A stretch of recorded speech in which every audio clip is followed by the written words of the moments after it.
Hey, welcome back to another Haven't Read It video. We're changing it up a bit today. We got 7 stories. We got them from No Stupid Questions, Entitled People, AITA, Am I the Devil, and Anti-Work. So we got a variety today for us to enjoy. First, from No Stupid Questions. Is there such a thing as reverse Rumspringa, where city folk can join the Amish for a while and see if they want to join that life? Top comment says, policies, rules, expectations between various Amish church districts can vary widely, but the Schwarzentruber community near me generally tries to limit contact between Dutch, them, and the English, everybody else.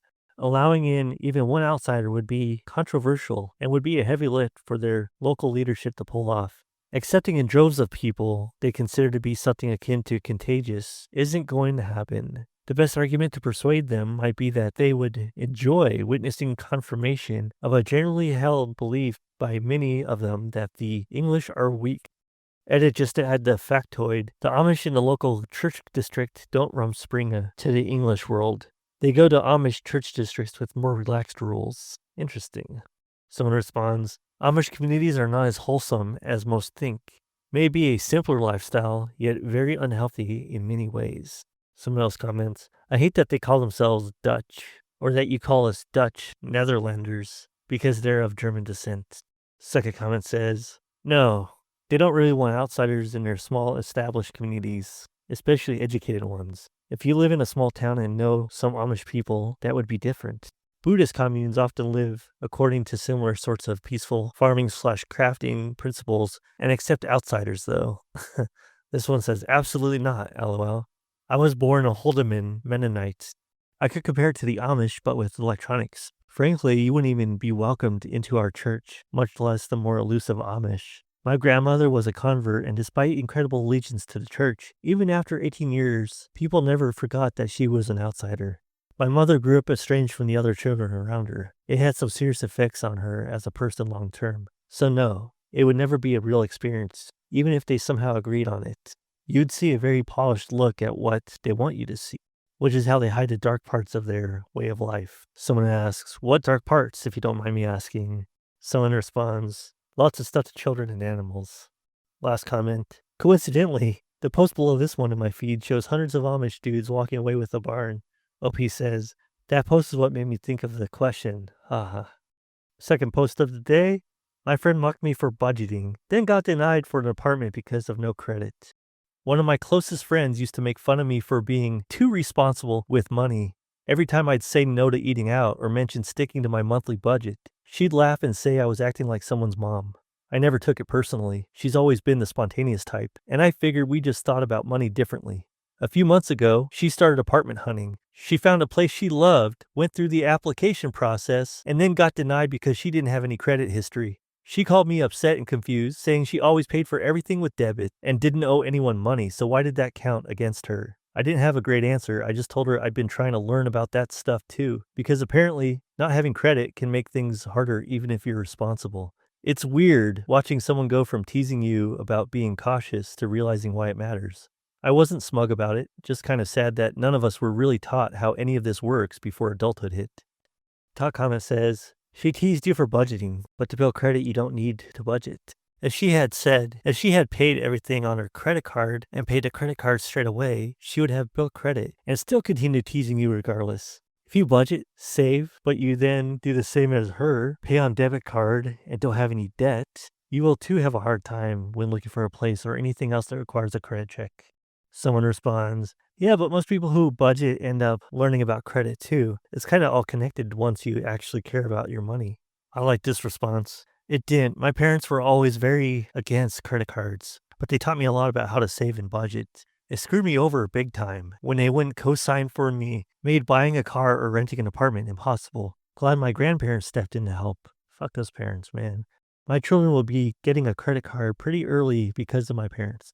I don't think the advantages of points chasing were as well known back then, and credit cards were viewed different. Someone else says, yes, financial awareness usually snowballs once you start budgeting. I agree with this comment. I agree. This is fully on the messed up credit system they have in place in the USA. Someone says, weird system. Someone replies, not that weird. Credit cards, utilities in your name, and a record of on-time payments suggest that you're likely to repay current debt. Someone else comments, I feel for her though. It sucks learning the hard way, but hopefully this is her wake-up call, not just a moment to be mad at the system, even though, yeah, the system is trash too. And the last comment says, I personally don't think she's entitled, but rather living in a dystopian nightmare. Where I'm from, Paris, it's hard to find a flat, but I don't need to have a credit history. Someone says, exactly, she wasn't being irresponsible with money. She was only spending what she had and was able to afford the apartment. That's true. She wasn't going into debt for fun. Next story, AITA for not telling my cousin why my wife doesn't do any chores. A year ago, things in my marriage came to a head, and my wife nearly divorced me. Long story short, when we got married 13 years ago, her and I agreed that she would work part-time and handle most, but not all, of the domestic stuff, while I focused on my career. Any home improvement projects she came up with, maintenance and repairs, as well as parenting duties. I was up many nights with the babies and everything else that comes with being a parent. 10 years ago, she went back to work full-time and even started her own business, with my full support. The problem? I never adjusted my domestic contributions. That, understandably, led to her being burned out and she started resenting me. Fast forward to a year ago, she was going to leave me, and I, realizing how badly I screwed up, decided to take on and provide my wife all the support she had given me. Ever since then, I've been doing the majority of the housework while she focuses on growing her business and being with the kids. And ever since our marriage, with a little additional help from marriage counseling, has never been better. Fast forward a bit further, and my cousin, along with her husband and 3 kids, stayed with us this weekend. But they don't know any of the above and just saw my wife relaxing and playing with the 6 kids all weekend while I tirelessly cooked, cleaned, and kept the place spotless for 2 families. So here's where I might be the a-hole. My cousin started asking me how often I cook or do laundry, etc., and I told her all the time, but didn't tell her why. She then started pointing out everything I was doing to her husband with the clear message that if I could, he could too. Here's the thing. Her husband is the primary breadwinner, and unlike my wife, my cousin actually works only part-time. Should I explain that we are only a year into my penance and that my wife used to be the one doing all this and more? Or do I just mind my own business? Top comment is, it is none of your cousin's business how your household runs. You should also probably not see your chores contribution as penance. It is what it is. You are taking your turn. There is no penance about it. Someone responds to this comment, which OP responds to. Also, if OP is working full-time, the household chores need to be distributed evenly. One person should be tirelessly cooking and cleaning, while the other is just relaxing with the kids, whatever that means. You should both be pitching in cooking, cleaning, taking care of the kids. Also, the kids could be assigned some age-appropriate chores too. OP says, actually, one of the innovations I introduced 6 months ago was chores for the kids. Work smart, not hard. This comment says, I would not be going into penance or the backstory. I would simply say that your wife works full-time and has started a business, and so you've taken on more things to support her. Done. That's perfect. Right there. And this last comment says, you tell your cousin it's none of her business. This next story was cross-posted at Am I the Devil? We're going to read the comments from Am I the Devil first, and then we're going to read the comments from the original post. Sister's not paying off my credit card. Am I the a-hole for expecting my sister to pay off my credit card? Using a throwaway since I don't want people to find this post. I, 19 female, usually spend approximately $500 a month at college because everyone else comes from wealthy families. If I want to hang out with people, they usually suggest expensive activities, so I have no choice but to spend money if I want a social life. I work a part-time job, but I don't earn enough. I can't work a lot because my major is so difficult, so my parents have been paying off the rest. They are fine with this arrangement because I earned a prestigious scholarship that covers my tuition, and they want me to fit in. My sister Brenda, 23 female, recently landed a job out of college making 6 figures annually.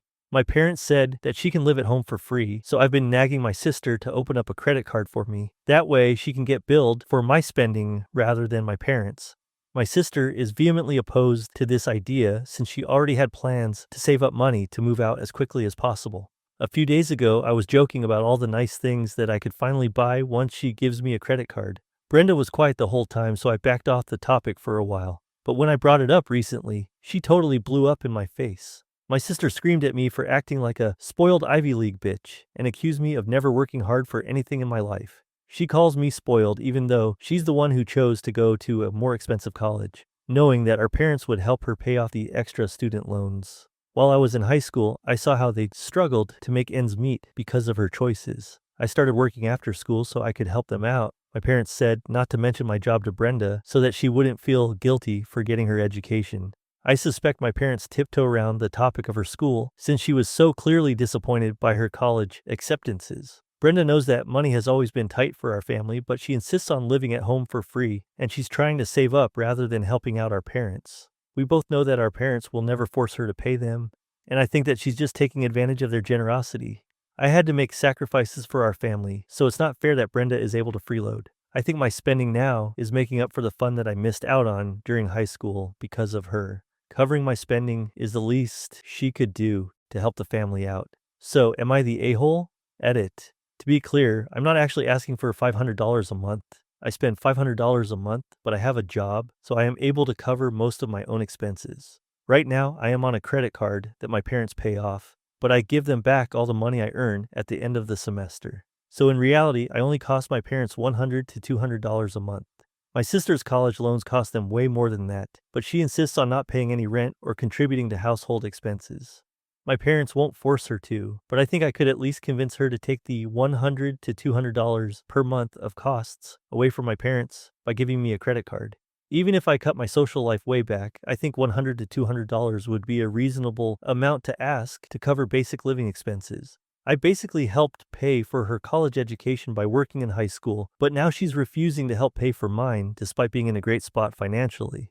She's never acknowledged how much our parents and I sacrificed to help her through school and still feels entitled to live rent-free at home. Top comments from an original post. I love how in the edit she backpedals and says that she actually pays for most of the $500 herself. She only needs $100, $200 from her sister because nobody could possibly object to that. Next comment says, I genuinely don't understand, even in her convoluted logic, how she believes working in high school paid for her sister's tuition. Someone has a snarky response. I work, so my small contribution to the household means I'm entitled to claim any spending of the household's money is our spending. My salary? You mean our salary? This comment. Wow. Some people have no self-awareness at all. It is heinous to ask her sister for a bit of money? No. Is it okay to assume she will and then yap about all the shit you're going to spend the money she earned? No. Her brain. College loans. That thing helps pay for college is same as her credit card debt. That thing she uses too. Puts on reading glasses and checks notes. Hang out with her rich friends. How does that work? Now the comments from an original post. AITA for expecting my sister to pay off my credit card. Top comment says, you're talking about your family struggling to make ends meet while spending $500 a month hanging out with your friends. Are you serious? YTA. But she has to for her social life, LOL. Second comment says, you're joking, right? Of course, YTA. Plenty of people do just fine in their social lives without spending hundreds. Why would this be your sister's responsibility? You don't think she has plans to save and spend for her own life? Grow up. Also, you're 19, get your own credit card, and ruin your own credit. And the OP responds to this next comment. Next comment says, YTA, your sister has zero obligation to pay for your expenses. Whether she adequately helped out your parents or not is between her and them, and in no way entitles you to compensation from her. If you feel bad about taking your parents' money, spend less money or get a job. OP says, this would be equivalent to my sister paying our parents' rent since she is taking away one of their expenses. I think it's completely selfish of her to not contribute to any household costs even though she's making a ton of money. Our parents are financially struggling after helping her out with the loans that she willingly chose despite having more affordable options for school. So she needs to take responsibility for that. It's not fair I was the one who ended up making sacrifices in her place by having to work so much in high school while she did nothing but enjoy college. And someone responds to OP saying, our parents are financially struggling.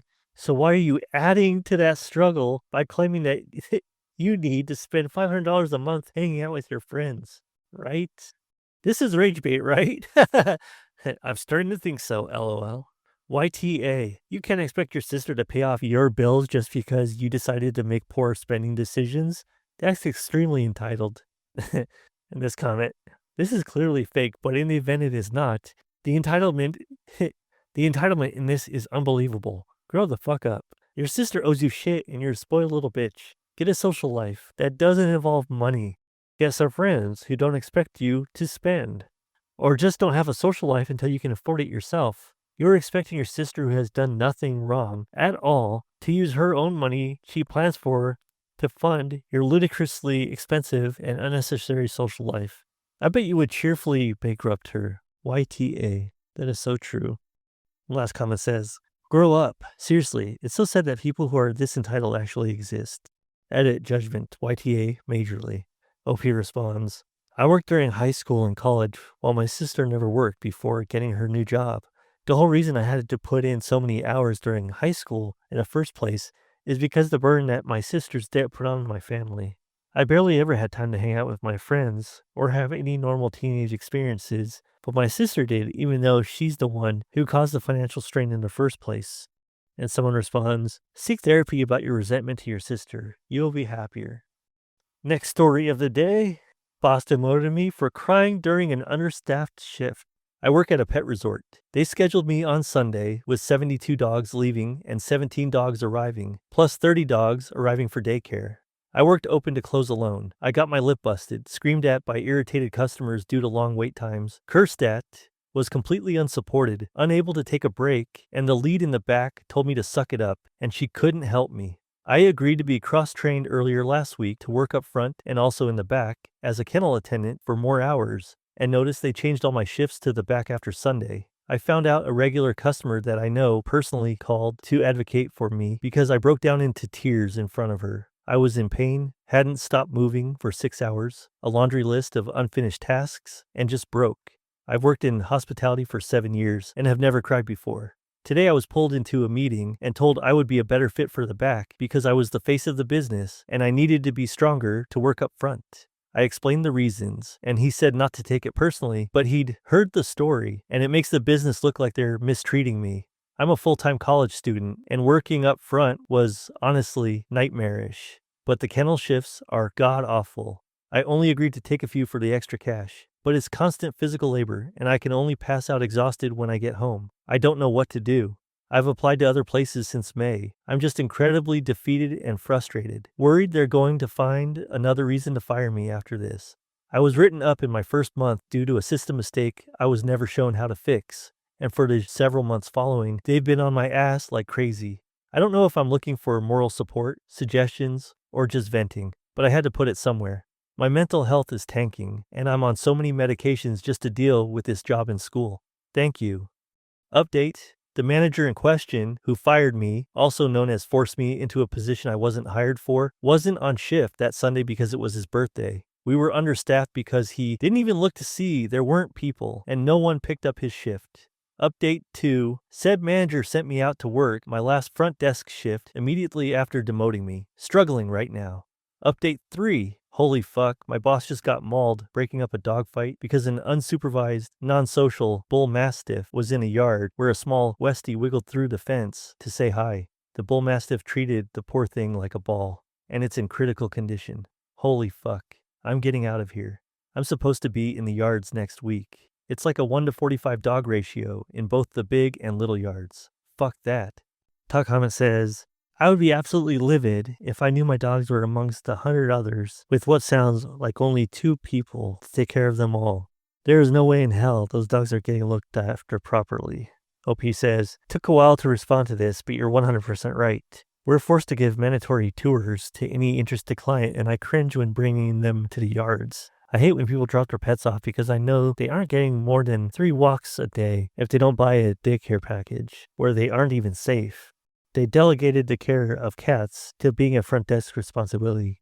There's often no one watching the little dogs, and there's one person in bigs, with often 30 to 50 dogs in there. Shit. It's dangerous and horrible. It's not anywhere I would stay. Today has definitely cleared my head from my best attempts to stay positive. This is a shit place, and I feel like I'm contributing to neglect. I feel awful. Next comment says, there's no way you're getting paid enough for that shit. OP says $14 an hour. Oh man. You still did the shift after demoting you? I would stick up my middle finger and leaving him with all the shit for himself. OP says, if I had any balls, I would have walked out, but I live with my elderly parents, and I'm mostly terrified of burdening them. I walk calmly out of the manager's office with a placating smile on my face. I've never been so disgusted with myself. Next comment says, they're going out of business soon because they allowed someone's pet to be mauled while it was in their care. OP says, several times.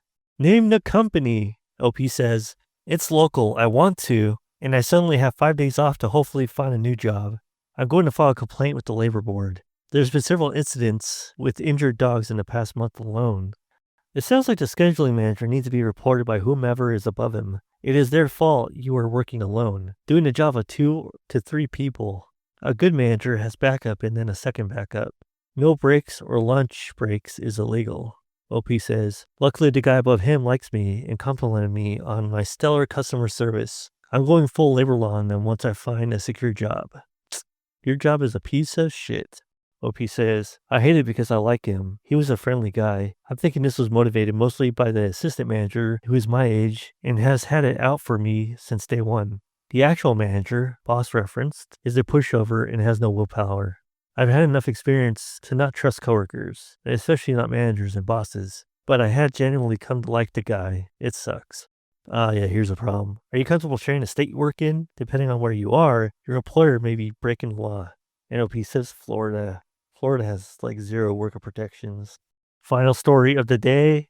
My brother's fiance acts like she already married into the family fortune. My brother, 35 male, got engaged last year, and ever since then, his fiance has been acting like she already owns everything with our last name on it. My family is comfortable, not insanely rich, but we have a few properties and a small family business that my dad built decades ago. She started making comments like, once we're married, we'll probably move into your dad's house, or when we take over the business, as if it's a done deal. She's even asked about how inheritance works and whether my parents plan to split everything equally. At first I thought she was just curious, but it's constant. It's giving me serious gold digger vibes. My brother thinks I'm being judgmental, but the entitlement is wild. I just don't want to see him blindsided later. Anyone else dealt with a situation like this, where someone acts like the ring automatically makes them part owner of the family's stuff?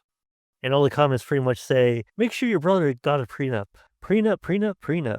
If you say it 3 times in a row, the family law attorney appears right there in the room. Just speak up and tell her she's not entitled to the family stuff. You need to have a conversation with your parents. And your brother needs a prenup, but I doubt he'll get one. The solution then is to talk to your parents. They can't stop him from letting her run roughshod over his assets, but they can't protect their own, and they need to. Someone asks, is inheritance excluded from divorce? And someone says, until you deposit it in a joint bank account and start commingling funds with hers to pay for joint things. Someone else says, depends on what happens first. But yes, always get a prenup. Why not protect both yourself and the person you love, right? That's it for all the crazy stories today. Thanks for listening. I'll see you guys in the next one. Bye.